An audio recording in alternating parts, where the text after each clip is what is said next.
Hello, and welcome to the Smart Injury Doctors Podcast, the injury market's top program for doctors, lawyers, and insurers who want to gain greater insight on how to improve patient recovery results and deliver better services in the U.S. injury market. Please welcome your host, Dr. Jeffrey Allen Kronk.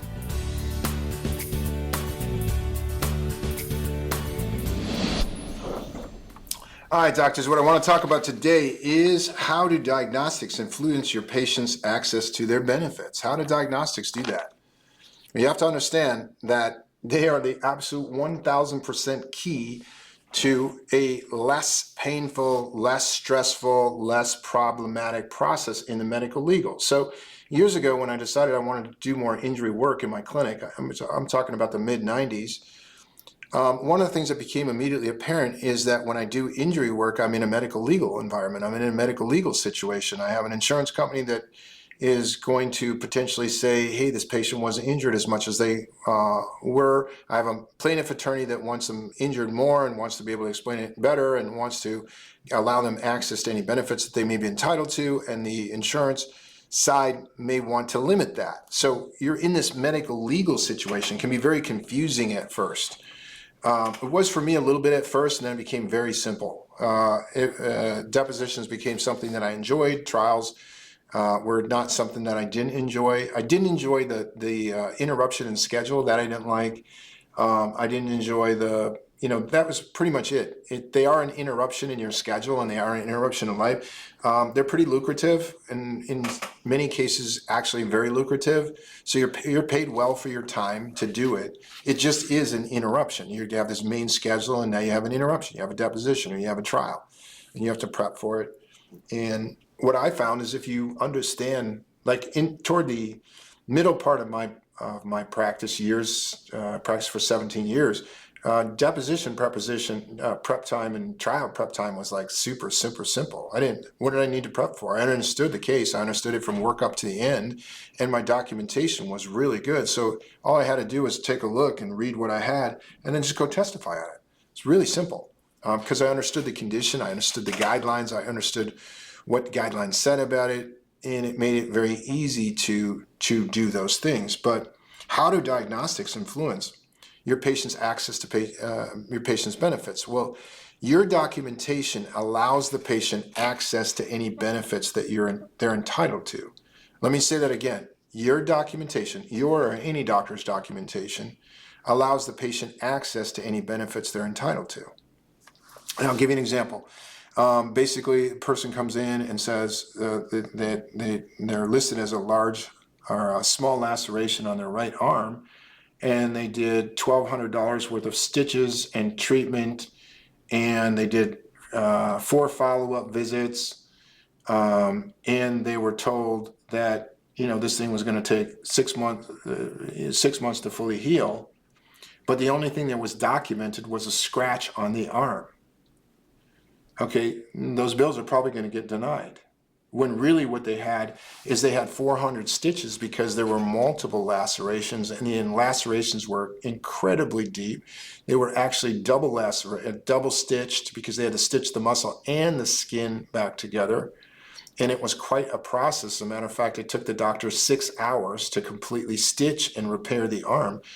If I say, gosh, I got a small laceration here, that patient is going to get denied benefits. That's the easiest way for me to show it. Denied benefits are usually under documentation procedures. Usually when a patient is denied benefits, in a lot of cases, especially in the spinal injury space, it's because the documentation is not good. So how do your diagnostics influence this? Well, let's define what is a diagnostic. A diagnostic is any procedure that allows you to arrive at a definitive diagnosis. And what's the most definitive procedures for diagnostics? Imaging. A picture is worth 1,000 words, right? Can you diagnose a disc herniation without it? No. Can you diagnose excessive motion without it? No. Can you diagnose a fracture without it? No. Those are the only 3 ways you can injure a spine. So when you have a spinal injury, you have a fracture, excessive motion, or a disc herniation. So your diagnostics or imaging, if you have a fracture, you're either going to pick it up on X-ray or you're going to pick it up on CD. If you have a If you have a disc herniation, you're going to pick it up on MRI. But if all you have is a disc herniation and you pick it up on MRI, you have a pre-existing condition. You have not validated that disc herniation occurred as a result of that accident. And here's why. If I smashed your finger, your index finger, with a hammer, and you said, damn, Dr. Kronk, I think you broke my finger. You went to a medical doctor, they sent you out to the radiology center, they took an x-ray of your finger, the radiologist said, yep, you got a stress fracture in your right index finger. You can come back and say, hey, I'm suing you, I want a lot of money because you broke my finger. I say, no, you didn't. I didn't. That was caused by a pre-existing condition. It wasn't caused by me. And why would you have a hard time? We'd have a hard time due to under-documentation. What would the under-documentation be? In order for me to smash your finger and break your finger with a hammer, I would have had to severely damage the tissue around the bone. And since the severe damage to the tissue around the bone, which was your skin, was not documented, then I can say that it wasn't caused by the accident of the hammer. Because the hammer incident is a mechanism, and the mechanism leaves very specific lesions behind. A dog leaves a dog bite behind. A hammer wound leaves a blunt trauma wound behind. A knife wound looks different than blunt trauma, looks different than a dog bite. Hot grease or burn looks different than a dog bite, looks different than a hammer wound. You get the idea of it. So each mechanism, a force delivery system of an auto collision, that's compressive and shear force to the spine. What's the injury that consistently would be left behind? Well, either a fracture, damage to the spinal support ligaments, that's the most problematic one. That causes excessive motion, which causes spinal instability. And then you can also, that tissue, those ligaments surround that disc. If the energy now hits the disc, it can cause herniation to the disc. Now you have the fact that you've shown that the disc herniation is part of the damage that was caused by the auto accident. So it's pretty simple stuff. Diagnostics are the key. They're the absolute key because they're the most objective. So if you like to argue and you like not getting paid and you like having all kinds of problems and having your bills cut, people not understand you, people not value your service, think you're kind of a doorway to other services, welcome to the world of not understanding spinal imaging diagnostics. Because when you understand spinal imaging diagnostics and you perform them, and you perform them well, you're at the front of the bell curve, automatically. Because so few doctors do. And that's why there's so much chronic pain in the United States today.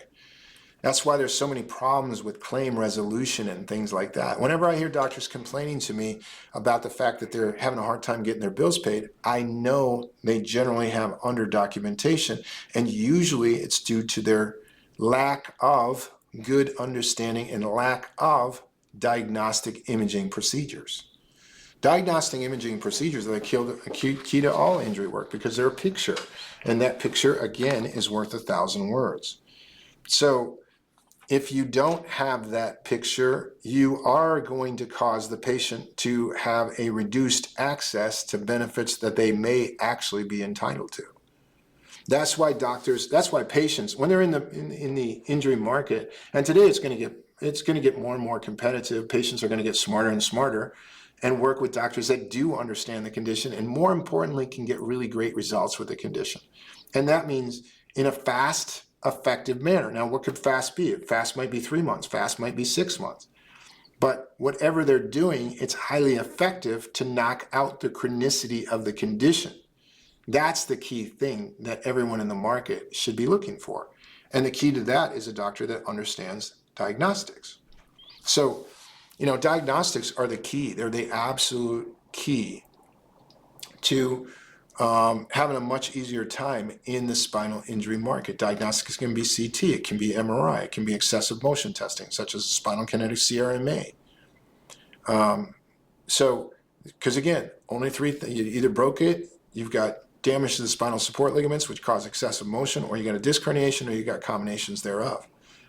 And the guidelines that you have on that are amazing and incredible.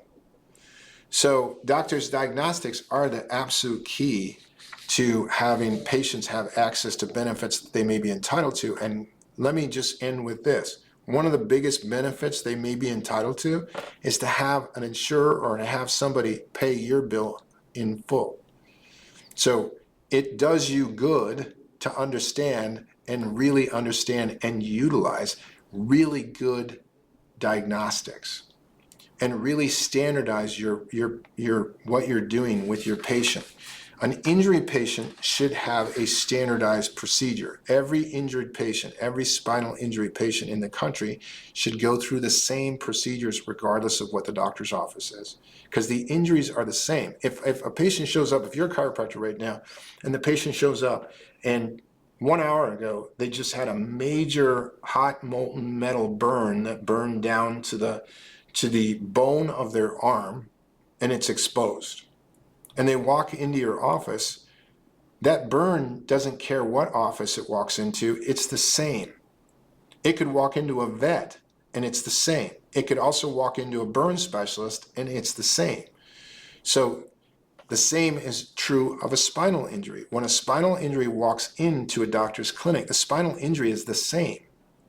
All right, so it should be worked up the same. So if you're going to work up that burn and you're an expert in that burn, like the burn specialist, those burns should be worked up the same. Better example, if you're a dentist, you're a patient out there right now, you're a doctor and you have a cavity. Good, you go into any dental office and the procedure is the same. They're going to pick at it, it's going to be a little bit soft, they're going to actually take an x-ray, they're going to see how sophisticated the cavity is, and then they're going to set you up with a treatment plan. Okay, it's the same. You walk into any dental office, it's the same. They're great for standardization of procedures. That's why they do so well. Same with spine.